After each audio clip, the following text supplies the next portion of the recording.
என் அன்புமிக்க அன்னை தமிழ் உறவுகளே, உங்கள் அனைவருக்கும் வணக்கம். அதாவது ஒரு பழமொழி உண்டு, முற்றத்து முல்லை மணக்காது அப்படின்னு. உண்மையிலே முற்றத்து முல்லை மணக்காது என்பது அது ஒரு பழமொழி என்றால் முல்லையின் மனம் இல்லை என்று பொருள் அல்ல, உன் நுகர்வில் கோளாறு உள்ளது என்று பொருள். அதை குறிக்கும் விதமாகத்தான் இந்த பழமொழி உள்ளது. அதாவது நம்ம ஊர்ல உள்ளவங்க திறமையானவங்களா இருக்க மாட்டாங்க, பக்கத்து வீட்டுக்காரவங்க அவ்வளவு திறமையா இருக்க மாட்டாங்க, நம்ம பிள்ளைங்க அவ்வளவு திறமையா இருக்க மாட்டாங்க அப்படிங்கிற ஒரு உளவியல் மனம் சார்ந்த நோய் குறிப்பா நம்ம தமிழர்களுக்கு உண்டு. ஏன்னா இவங்க தன்னை ஆள்வதோ அல்லது பெரும் திறமையானவர்களாக வளர்வதோ பிற மொழியாளர்கள் மாற்று இனத்தவர்கள் மட்டும்தான் முடியும், நம்மால் முடியாது அப்படின்னு ஒரு தவறான ஒரு புரிதல். குறிப்பாக அரிய பல நூல்களை எழுதிய தமிழுக்கு பெருந்தொண்டாற்றிய ஐயா இலக்குனர் அவர்களையும் ஐயா வாய்மநாதன் அவர்களையும் வெளி உலகத்துக்கு குறிப்பா தமிழர்களே பலருக்கு தெரியாது. சிறந்த கல்வியாளர்கள், தமிழில் உள்ள சிறந்த கல்வியாளர்களுக்கு கூட அந்த அளவுக்கு புரியாது. புரியாத ஒன்றும் பார்த்து கொண்டது திராவிடம் என்று சொல்லலாம். ஏன்னா திராவிடம் தமிழ் வளர்க்கிற விதம் அப்படித்தான். ஏன்னா தமிழை வளர்க்கிறது எப்படின்னா, தமிழ் வாழ்க அப்படின்னு பிரதான முக்கியமான அலுவலகங்களில் தமிழ் வாழ்கன்னு போர்டில் எழுதி வச்சுட்டா போதும்.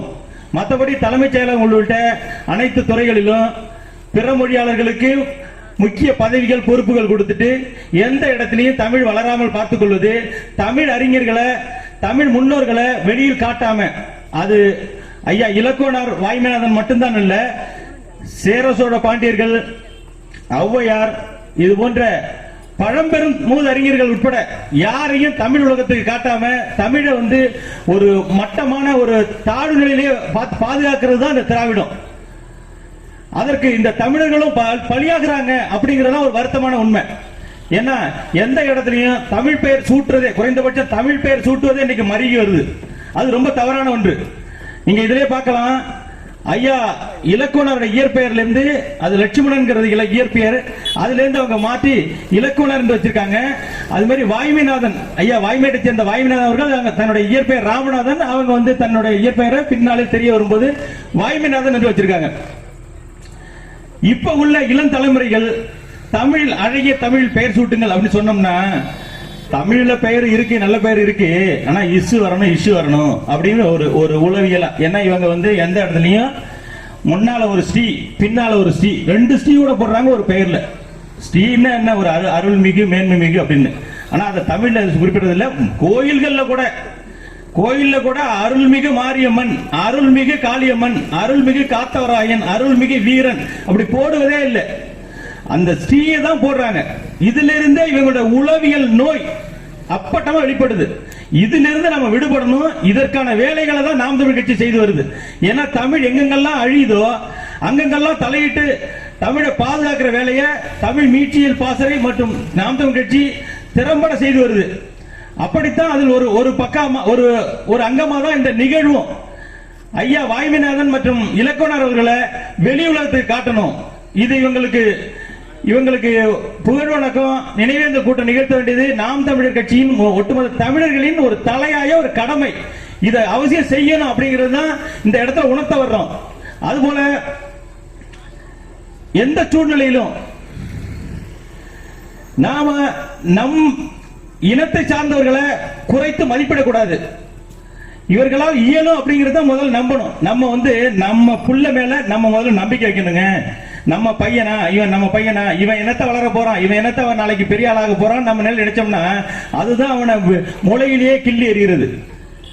ஏன்னா இப்படி நம்ம நினைக்கிறதே தவறு.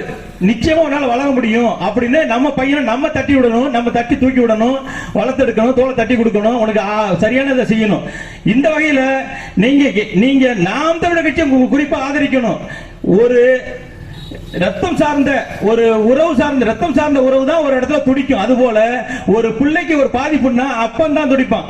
புரியுதா இல்லையா? அதுபோல அந்த தன்னை விட தன் மகன் அதிகம் தெரிஞ்சுக்கணும் அப்படிங்கறதுல தந்தையை தவிர வேற யாரும் அந்த உணர்வு வராது. ஒரு வித்தையோ ஒரு தொழில் ரகசியமோ எது ஒண்ணும் தன்னை விட தன் மகனுக்கு அதிகம் தெரிஞ்சிருக்கணும்னு யார் நினைப்பா? தந்தை நினைப்பார். அது போலதான் இந்த நாம் தமிழ் கட்சி இந்த இடத்துல நம்ம தமிழர் புறக்கணிக்கப்படுவதை மறுத்து அதை வெளி உலகத்தை காட்டணும். இந்த மாதிரி எல்லாம் தமிழ் புறக்கணிக்கப்படுது, தமிழர் இந்த மாதிரி எல்லாம் சுரண்டப்படுறாங்க, தமிழரின் வளம் இந்த மாதிரி சுரண்டப்படுது, தமிழ்நாட்டின் வளங்கள் இந்த மாதிரி சுரண்டப்படுது.